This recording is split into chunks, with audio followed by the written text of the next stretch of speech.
going on outside. Whoever was out there was just walking at a regular pace, going toward the end of my yard, before the snow and darkness took over any sight I had of them. I stayed by the window for a minute, trying to catch one more look and figure out what they were doing, but I didn't see anything. I was honestly scared for them, but also couldn't see why they'd be out there at all. The end of my yard that they were walking to led to a road, but it wouldn't get them anywhere for miles, which was not doable on foot. I went back to the TV, but I still couldn't help thinking about it. And only 5 minutes later, there was a knock at the door. I went over and cracked it open. It was a man in a heavy winter jacket. His nose was bright red, and his face was pale white, like he'd been out in the cold for a while. I couldn't know if this was the same person I'd seen in my backyard, but my immediate guess was that it was. "How can I help you?" I asked. The man let out a humble smile and spoke through shaking teeth that he was waiting for a ride to pick him up, and asked if he could stay in my house for a few minutes to shelter from the cold just until the ride got here. I took a moment to respond because I actually considered it, given the state of the weather.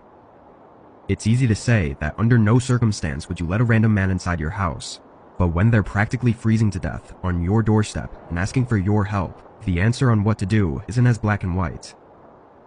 I told him he could wait on my porch, which had an overhang that blocked the snow, and offered to give him an old jacket of mine if he needed it. The man didn't look too happy, but just nodded and went off to the side and sat on the chair I had out there. I closed and locked the door, then went upstairs to grab my old jacket. It was way too big for me and was in horrible condition, but obviously that shouldn't matter in this kind of scenario. I picked it up and walked downstairs, about to unlock the door and open it, but something stopped me just a moment before. I don't know what it was, but it made me hesitate. I leaned over and looked through the peephole.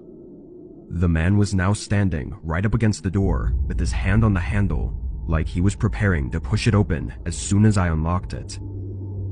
I felt my heart rate increasing as I took a couple steps back and quietly pulled my phone out to dial 911.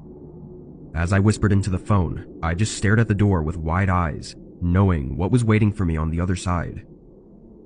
Once the police said they were on their way, I slowly crept over and looked out again. The man wasn't there, not on my porch or anywhere in my front yard.